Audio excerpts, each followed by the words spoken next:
Hi student, this is Professor Harmony Kim. In continuation of last week, we will study long-term memory first.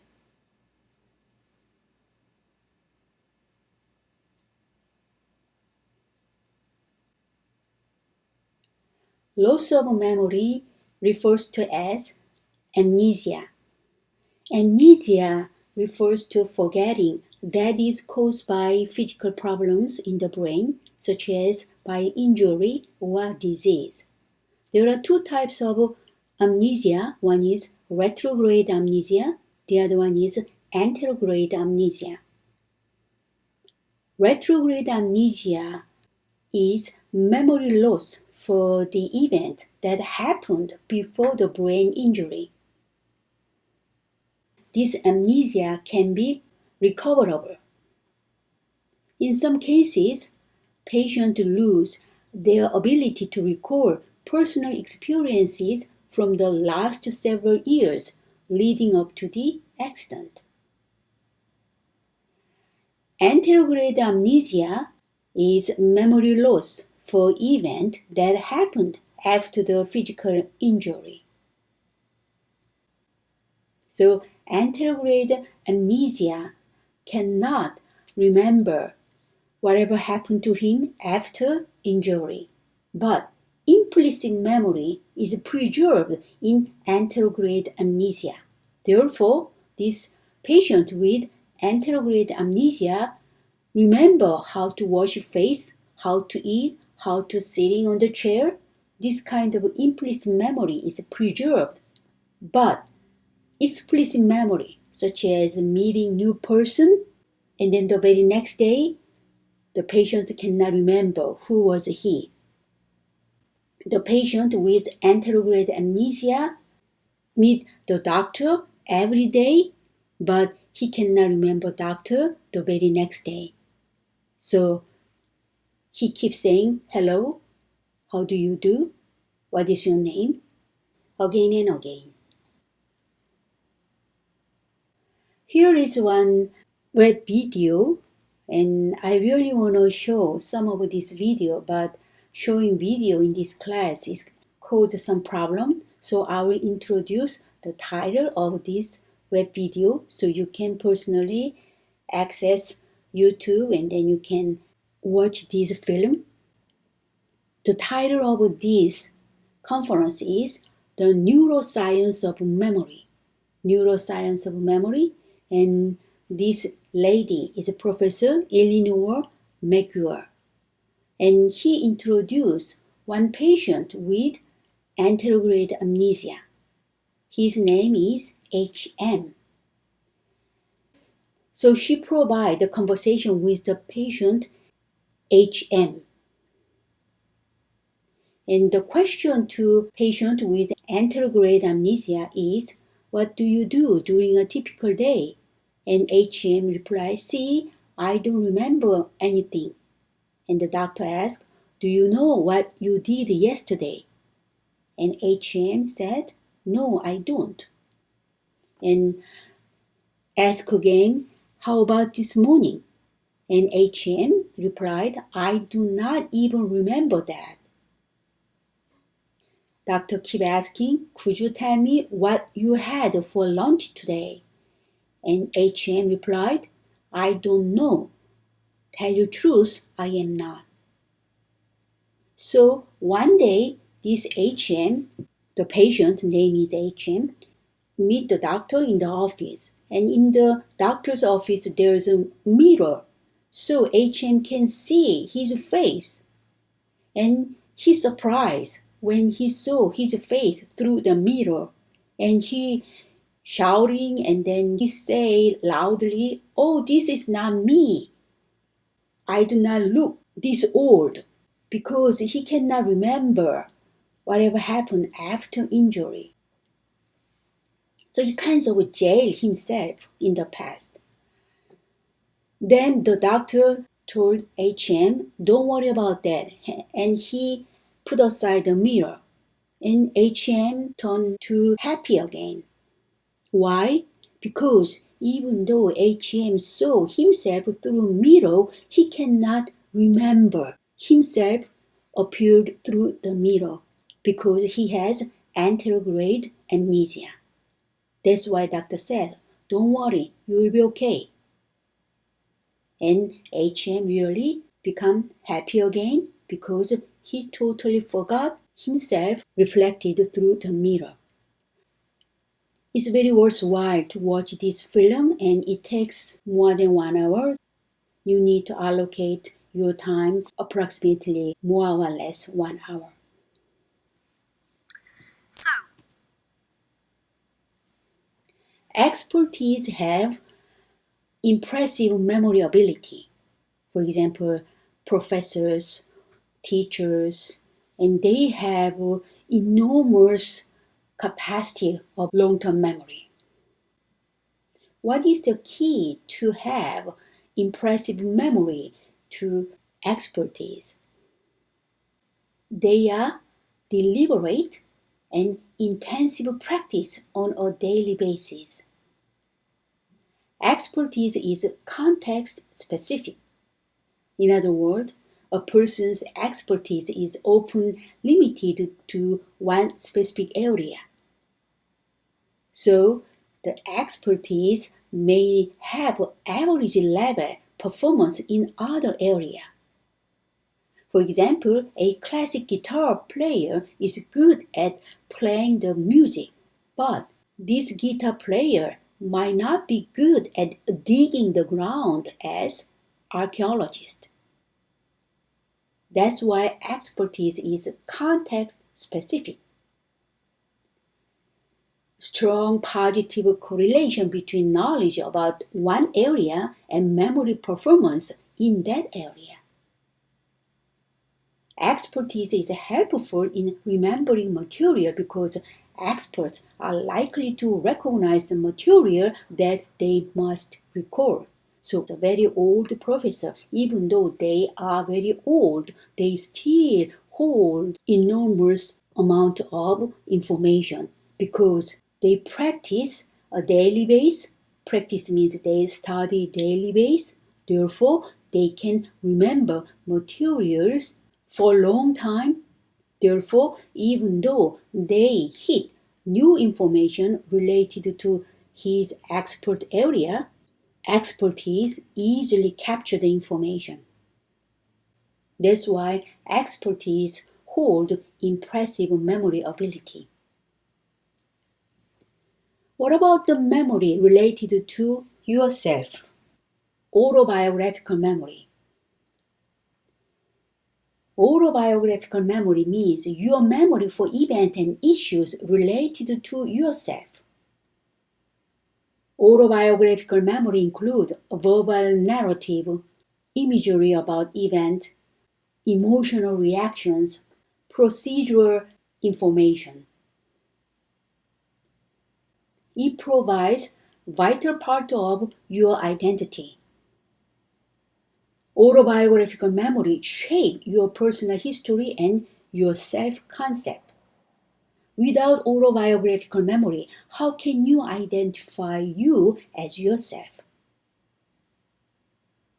You already have lots of autobiographical memory. For example, you can remember, you can retrieve what happened on your birthday party or on your graduation date, and you remember how your parents treat you with what kind of emotion, and you know how to drive because it is you who drive a car.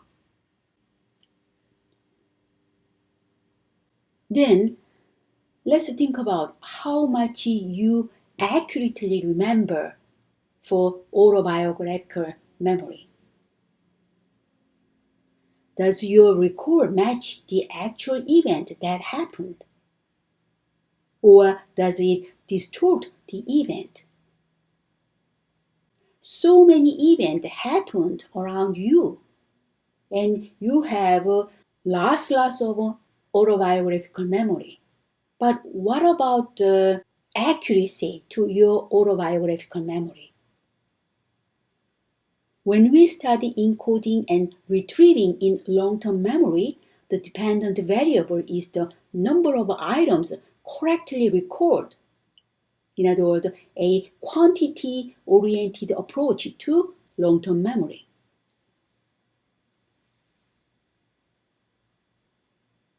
How do you remember common ordinary events? You will use a strategy called schema. Schema means a mental concept which informs of what to expect from a variety of experience. Schema is a representation of memory in the form of an outline or model. A schema is set by an active organization of past experience. Schema consists of general knowledge or expectation, which is distilled from your past experiences with someone or something. Schema is a stored framework or body of knowledge about some topic. You can use the term script or manuscript as a synonym of schema. The brain creates and uses schema as a shortcut to make future encounters with a similar situation easier to navigate. For example, a young child knows that a horse is large, has 4 legs and a tail. So, this child develops a schema for a horse. When she encounters a cow for the first time, this young child might initially call it a horse because it fits in with her schema for the characteristics of a horse, such as it has a large animal that has a hair, 4 legs, and a tail. Once she is told that this is a different animal called a cow, she will modify her existing schema for a horse and create a new schema for a cow. This young girl encounters a miniature horse for the first time and mistakenly identifies it as a dog.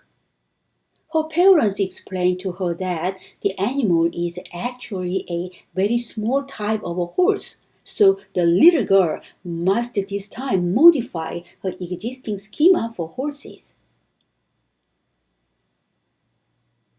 The little girl now realized that while some horses are very large animals, other horses can be very small. Through her new experiences, her existing schemas are modified and new information is learned. If you think about when you are young, you also use schema when you learn items or animals. Another characteristic of autobiographical memory is consistency bias. Consistency bias refers to exaggerating the consistency between past feeling and belief and current viewpoint. In other words, the way you were depends on the way you are. For example, suppose someone made good money and become a wealthy person now, but he was poor and he was now well educated at young age. However, this person described himself as well-educated member in high society when he introduced himself at present. So people tend to construct their previous emotions and values so that they would be consistent with their current emotion and values. And people sometimes underestimate how much they have changed throughout their lives. Schemas can influence our memories of the past so that people seem more familiar to their present feeling, belief, and actions.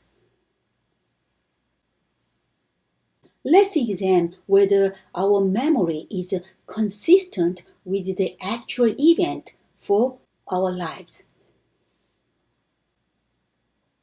I'm going to introduce source monitoring and reality monitoring. So let's monitor our long-term memory. First, source monitoring. Source monitoring identifies the origin of a particular memory. Mostly, you do not spontaneously monitor the source of our memories. Rather, wishful thinking bias leads us to make mistakes in source monitoring. And source monitoring errors occur at a social level, not at the individual level. Here is the case showing the mistake in source monitoring take place.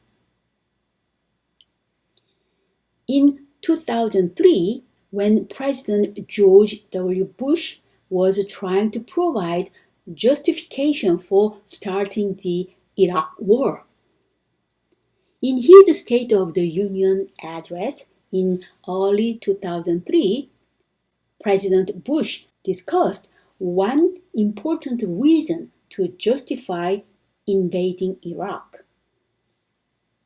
Specifically, he announced that Iraq was negotiating with an African country to buy uranium. Uranium is an ingredient used in making nuclear power weapons. 6 months later, the public learned that this claim was based on clearly falsified document from Niger. Niger is a country in West Central Africa. Also, the CIA claimed that their agent had tried to warn the President Bush that the information from Niger was false. So the country Niger never ever tried to buy uranium to produce nuclear weapons. Furthermore, President Bush claimed that this State of the Union address had been cleared by the CIA. Unfortunately, several different errors in source monitoring on the uranium question apparently helped to push the United States into an expensive, destructive war that has killed thousands of US military troops and hundreds of thousands of Iraqi individuals. So the accuracy of information must be monitored by government agency, the media, and corporation executives so that it can limit the frequency and size of source monitoring errors.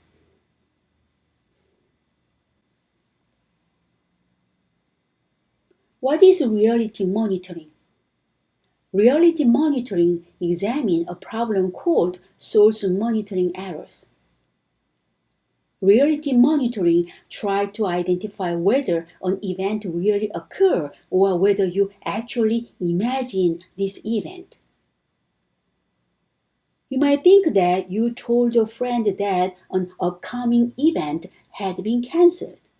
In reality, you had debated whether to call your friends or send a message, and you never actually conveyed that message. This might happen to you also. You think that you have done, but actually not. So, in that context, reality monitoring is required to verify the event really take place or not. In a representative study about reality monitoring, college students saw a series of familiar objects such as a pencil. The students performed breaking a pencil for half of the object. So maybe there's a bunch of pencils and then you perform breaking a pencil for half of the bundle of pencils. For the remaining half of the object, The students were instructed to imagine themselves performing a specific action without actually doing anything to the object. 1 week later, the students saw photos of some of the completed actions, such as a broken pencil. And also, another week after that, the students were instructed to indicate whether they had actually performed each action. If some students had not seen a photo of the completed action, fewer than 10% were confident that they had completed the action. However, when they had seen the relevant photo 3 times, 25% of students were confident that they had actually completed this action. People tend to confuse the product of perceptual experience with the product of imagination. People think that they've done conceptually, but not actually. So when President Ronald Reagan publicly recounted a story about an act of heroism by U.S. pilot, no record of it could be found by reporters. But Reagan's story holds a resemblance to a scene from a 1940s war movie called A Wind and a Prayer. If there is a failure in reality monitoring, that indicates false memory. One of the 5 precepts in Buddhism is do not tell a lie. According to source monitoring and reality monitoring, people seldom realize that they are telling lies. So awareness is really important. Mental practice, such as meditation, has enormous power to give you awareness and awakened so that you can clarify the event was held actually by way of source monitoring and reality monitoring. Let's apply schema, source monitoring, reality monitoring to eyewitness testimony. Memory schema can alter a witness's testimony. Faulty source monitoring can lead to errors in eyewitness testimony. How inaccuracy can arise when people are given misleading information after the event that they had witnessed. We call this post-event misinformation effect. Post-event misinformation effect informs that people mistakenly recall the misleading information. Why people has misinformation effect? Because of retroactive interference. Retroactive interference means trouble recalling old material because some recent learned new material keeps interfering with old memories. Suppose that an eyewitness saw a crime scene and then a lawyer supplied some misinformation while asking a question. Later on, the eyewitness may have trouble remembering the event because the new misinformation provided by lawyer create retroactive interference. Let's look at the case of Gary Graham. Gary Graham was a suspect in the murder of Bobby Lambert. There was no convincing evidence for Graham's guilt, nothing like DNA or fingerprint evidence.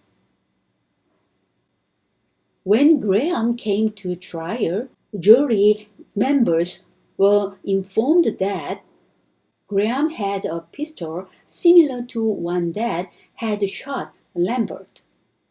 They were not told that the Houston police had concluded that it was not the same pistol.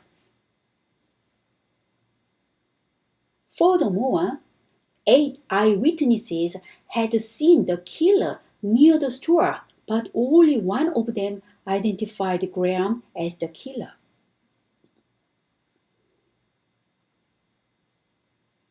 Graham's face was sealed by the eyewitness testimony of one woman. This woman testified that she had seen his face at night for about 3 seconds from a distance of about 30 feet. Graham's case was never reviewed. Was Gary Graham genuinely guilty? We will never know because he was executed on June 22, 2000. So reports like this one have led psychologists to question the validity of eyewitness testimony. Many errors take place in eyewitness testimony. Many errors in eyewitness testimony can be traced to incorrect information. In the post-event misinformation effect, people first view an event. Then they are given misleading information about the event. Later on, they mistakenly recall the misleading information rather than the event they actually saw. The research on the misinformation effect emphasizes the active, constructive nature of memory. Cognitive processes are active rather than passive. Therefore, cognitive process construct something which can be mistakenly recalled, the misleading information. The constructive approach to memory emphasizes that people construct knowledge by integrating what we know. As a result, our understanding of an event or a topic is coherent and it makes sense.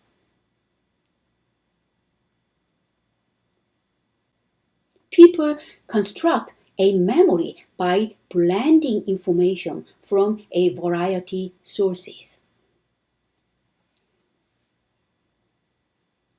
Let's see the example of misinformation effect. Psychologists show participants a series of slides. In this sequence, a sport car stopped at an intersection, and then it turned and hit a pedestrian with a yield sign at the intersection. Half of the participants saw a slide with a yield sign at the intersection. The other half saw a stop sign at the intersection. 20 minutes to 1 week after the participant had seen the slide, they answered a question about the details of the accident. A question contained information that was either consistent with a detail in the original slide series or inconsistent with that detail. In other words, the first group of people who had seen the yield sign were asked, "Did any car pass the red Ford while it was stopped at the yield sign?" Their responses were consistent because the original scene they saw yield sign, and 20 minutes to 1 week after, the participant also saw the slide, and then they have been asked, "Did another car pass the red Ford while it was stopped at the yield sign?" It's kind of a consistent yield sign. Their responses were consistent. A second group of people were asked, Did another car pass the red ford while it was stopped at the stop sign? And their response was inconsistent.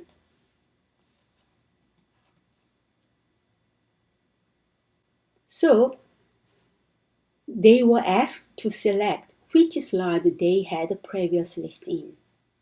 And people who had seen the inconsistent information were much less accurate than people in the other condition. They often selected a sign on the basis of the information in the questionnaire rather than the original slide. Many studies replicated the detrimental effects of misleading post-event information. The post-event information in the inconsistent information condition encourages people to create a mental image of a stop sign. During testing, they had trouble deciding which of the two images, either the stop sign or the yield sign, they had actually seen in the original slide series. So people construct a memory by blending information from a variety of sources.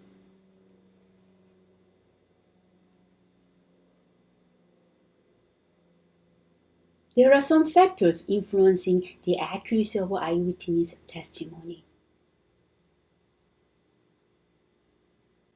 One factor affects the accuracy of eyewitness testimony is people may create memories that are consistent with their schema.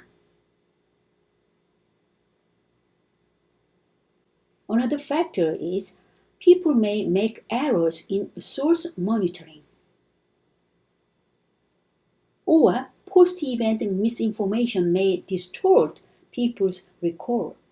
So these are three potential problems in eyewitness testimony.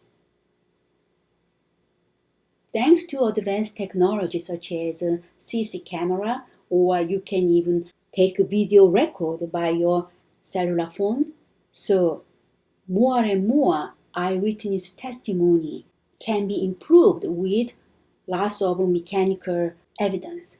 But still, we can study eyewitness testimony to reflect human memory system. Eyewitnesses make more errors as follow. If people saw a crime committed during a stressful circumstance, when someone was carrying a weapon, so this eyewitness is in enormous stressful condition, then they can make error.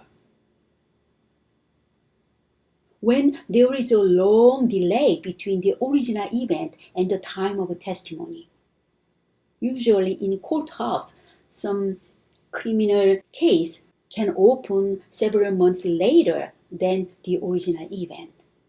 In the meantime, eyewitnesses have their own life and then they build new memories from their activity. Therefore, their memory in several months ago might fade away.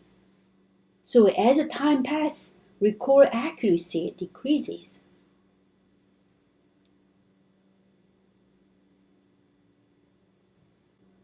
So when there is a long delay in eyewitness testimony allows additional opportunities for contamination from the post-event misinformation.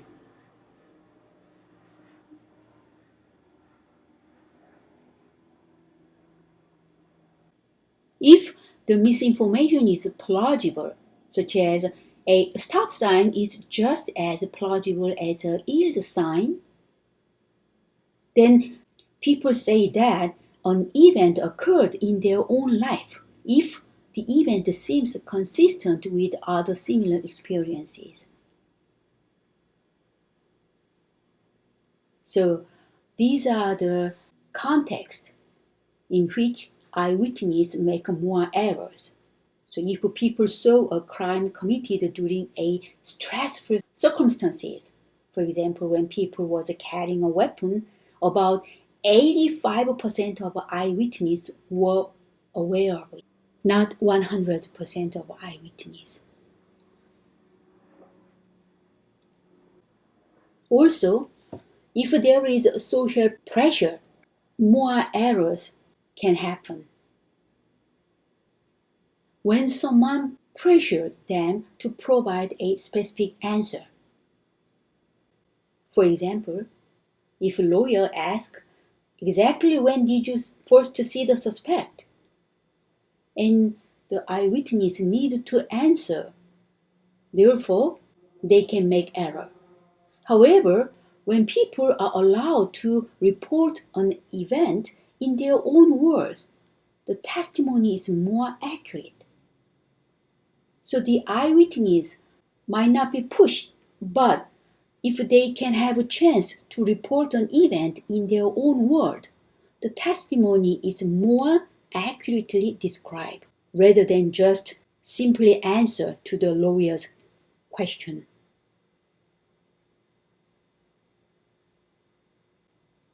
Also, if eyewitnesses have previously been given positive feedback, then they can simply answer okay. For example,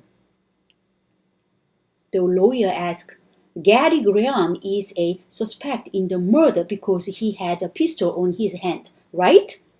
Then eyewitnesses usually say yes or okay. But rather than okay, eyewitness, can you describe the scene you saw? Then this eyewitness describe what she saw. Then from her description, maybe lawyers or a jury might catch some other important missing information.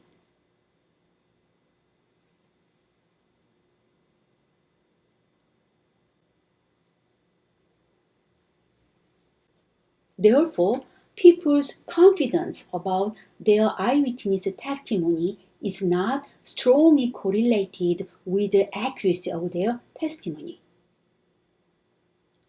Jury members are more likely to believe a confident eyewitness than an uncertain one. Such as, if eyewitnesses say, I'm sure I can testify the criminal scene because I clearly saw, then jury members more likely to believe the eyewitness testimony.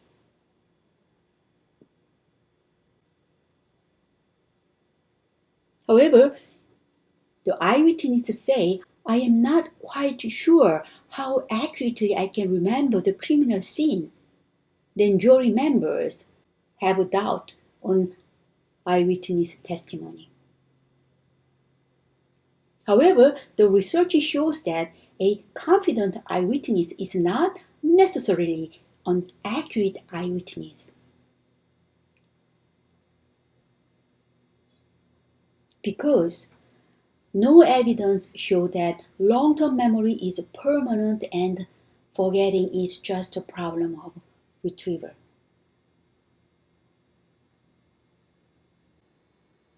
Does long-term memory for information improve when repeated rehearsal? The answer is no. When you transfer short-term memory to long-term memory, you will use repeated rehearsal, so you can build up long-term memory. However, does long-term memory for information improve when repeated rehearsal? The answer is no. Information rehearsed in the same shallow way over and over is remembered in the same shallow way. So, people need to use diversity and distribute method to have better long-term memory. So human memory can be remarkably fragile and even inventive. False memories can be created relatively easily in the laboratory and can have a lasting effect on behavior. I mentioned that People need to use diversity and distribute to improve long-term memory. What is the meaning of diversity? Diversity is the means to encode the material in a slightly different way in each occasion. Diversity creates multiple interrelated memory records. Distribute is spacing the repetition of to-be-remembered information over time. Do not cram and jam the event. Rather, you can distribute, you can put the space and distribute event and repeat to-be-remembered information over time. Inserting space between repetition increased likelihood of diversification.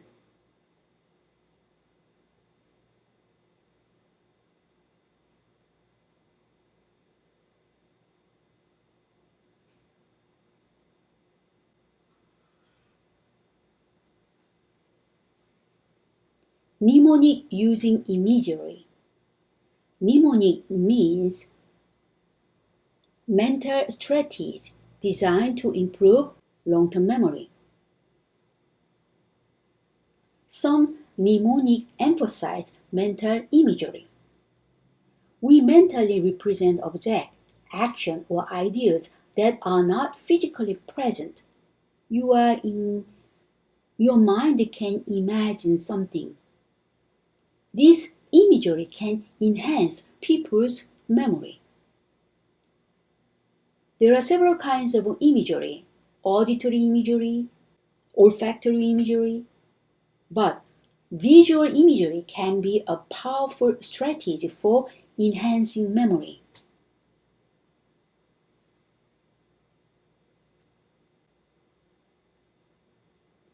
Imagery is especially effective when the items that must be recalled are shown interacting with each other.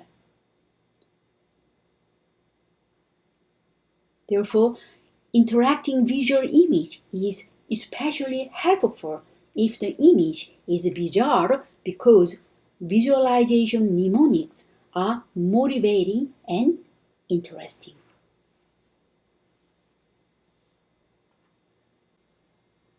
This mnemonic technique is used for meditation practice or even chanting in the shrine, which motivate auditory mnemonics. Or once you put some physical object and then try to build up visual mnemonics, even though you cannot see that physical object. That is one kind of technique to cultivate meditation practice.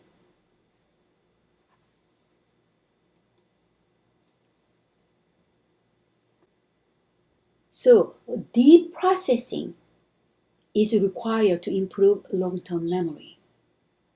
Self-reference encourages deep processing.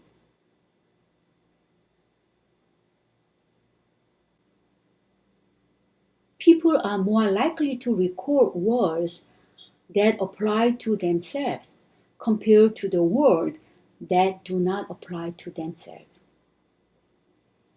So self-reference encourages deep processing.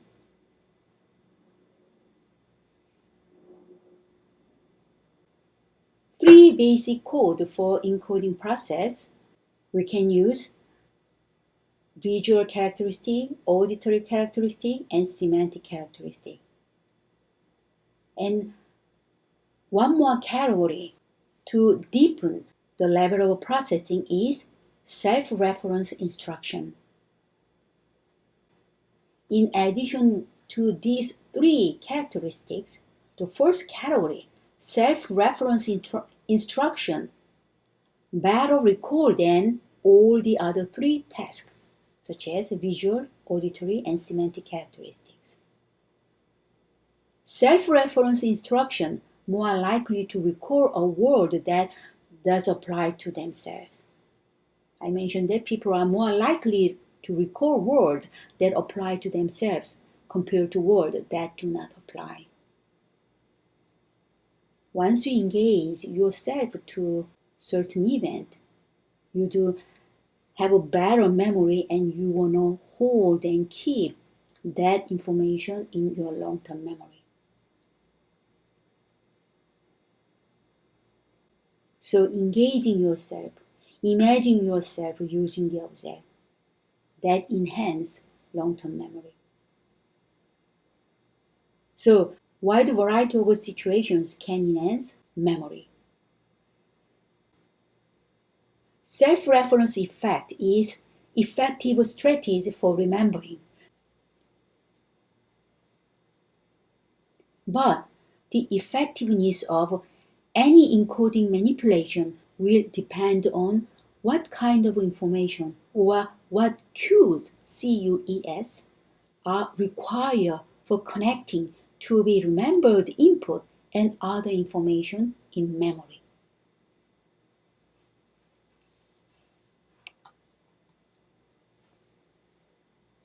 People have a better recall if the context during retrieval similar to the context during encoding. This is called context-dependent memory, transfer appropriate processing, reinstatement of context. Context-dependent memory turns out relatively accurate if people heard the story and answered the question in the same language.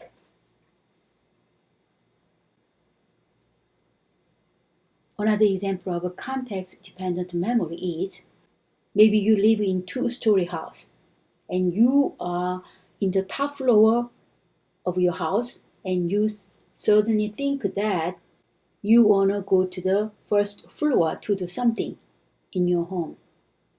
And then when you go down to the first floor and you forgot what you need to do.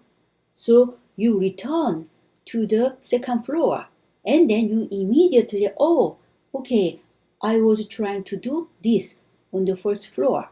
And then you go down again and then at the time you can commit, you can execute what you plan to do. In other words, when you go down to the first floor, you cannot recall what you need. After returning to the second floor, you recall instantly. This is the example of encoding specificity principle. In other words, the effectiveness of retrieval cues depending on the extent to which they match the specifics of the to-be-remembered material. So, the second floor is more familiar, the cue to the to-be-remembered material. Therefore, on the first floor, you might not retrieve what you want to do, but on second floor, the similar cue to the to-be-remembered material so that the memories will be accessed more likely.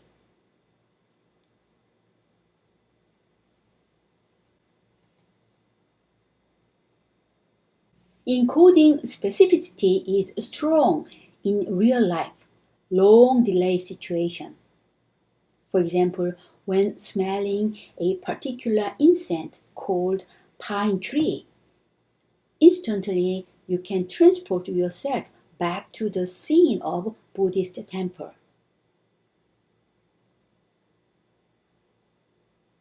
Context-dependent remembering is better memory in the same environmental context. Also, this context is not limited to the space or location. Also, this context-dependent remembering matches your internal state, your emotion, your mood.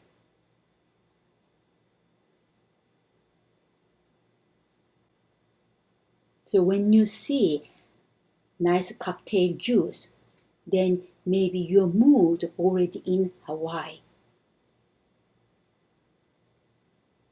Context-dependent remembering depends on mental context more than physical context.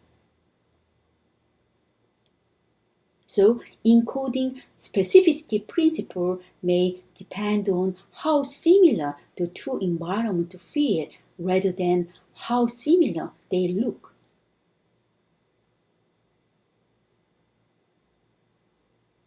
Again, encoding specificity depends on mental context more than physical context.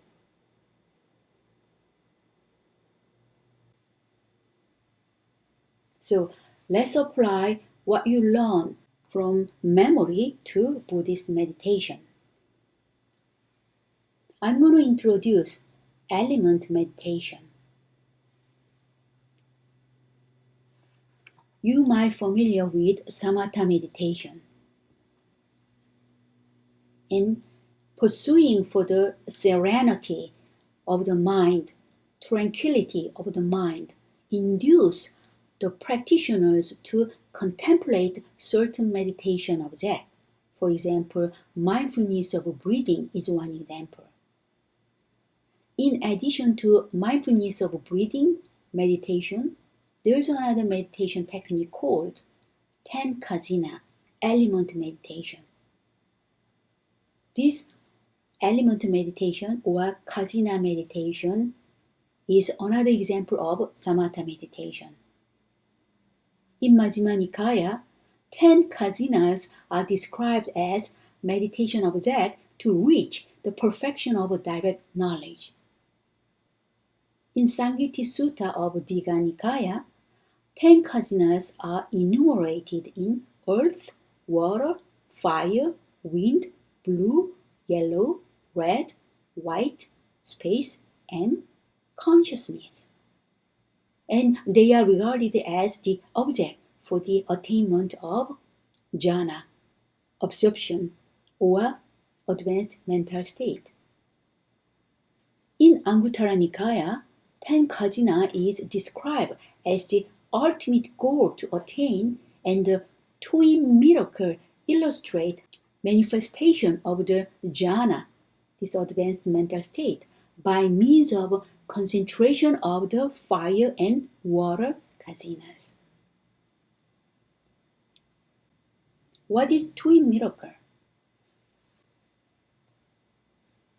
This statue is located in museum in France, and this statue you can see the Buddha, and then you can see this part, the simultaneous manifestation of the fire, and under the Buddha's feet you can see simultaneous manifestation of water. So fire and water emerge from the shoulder and feet respectively.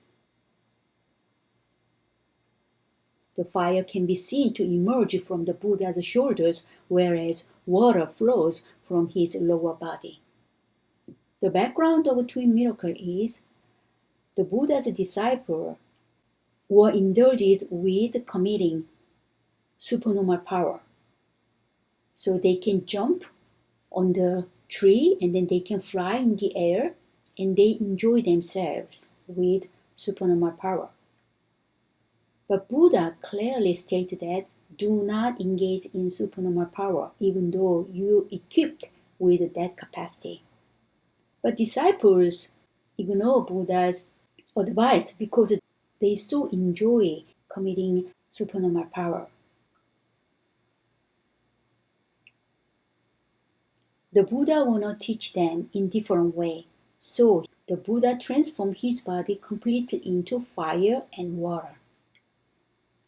And disciples saw that situation. After that, the Buddha's disciple never ever commit supernormal power again.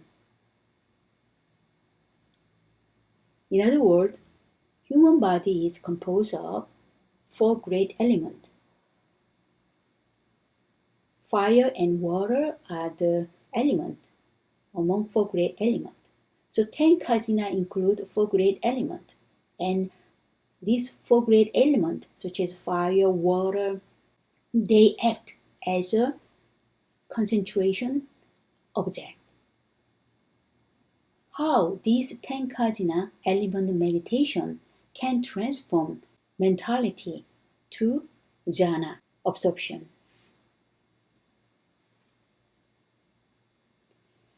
Kajina meditation was practiced in both Buddhist and Brahmanic circles. So Kajina meditation in Buddhism was developed under the influence of Brahmanism. Actually, there is slight difference between Buddhism and Brahmanism in terms of interpreting Kajina meditation. The etymology of Kajina means all, complete, whole, and implies a non-dual totality that is Brahman. According to Brahminic cosmology, Brahminic thinkers believe that cosmology provides the path of liberation. Therefore, they believed and practicing an increasing level of meditation, such as starting from earth and water to fire and space, and this make it possible to travel through the higher levels of the cosmos by way of practitioners' jhanic experience. So it is stated that cosmology provides the theoretical background to meditation in all the early Brahminic tracts on meditation. And 10 kajinas were accepted as meditation objects. Cosmology provides the theoretical background to meditation in the early Brahminic tracts on meditation. So, the cosmological thought of early Brahmanism provides the conceptual background of Kajina meditation. In Buddhism, even the practitioner engaged in Kajina meditation, in the process of practice, the Buddha suggests to let Kajina go, which is different from Brahmanism.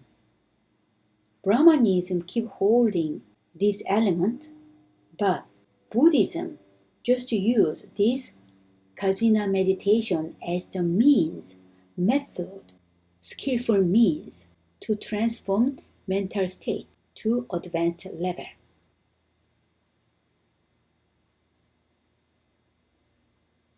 In the book named Visuddhimagga, detailed process of engaging in Tenkajina, and I will introduce detailed method next time. Here's a quiz. Does long-term memory for information improve when repeated rehearsal? This is more like for short-term memory. Maybe repeated rehearsal might not be effective for long-term memory. What is it called memory loss for event that happened before the brain injury? Anterograde amnesia, retrograde amnesia, self-reference amnesia, schemata amnesia? You know this answer.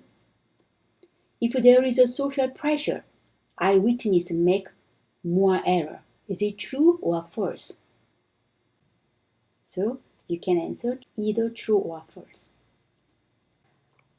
You will send the answer of 3 quiz to my email address. Some students just skip writing last name, comma, followed by first name. In that case, I cannot count the student's attendance because I cannot see the name. So writing your official name is significant. Otherwise, you might miss the attendance. And after writing your name, 3 quiz answers are followed. And the due date of this assignment is September 12th because next Monday is Labor holiday. So you do not have a lecture on next Monday. So you can turn in a week assignment until September 12th. Sunday midnight. This is the end of the lecture.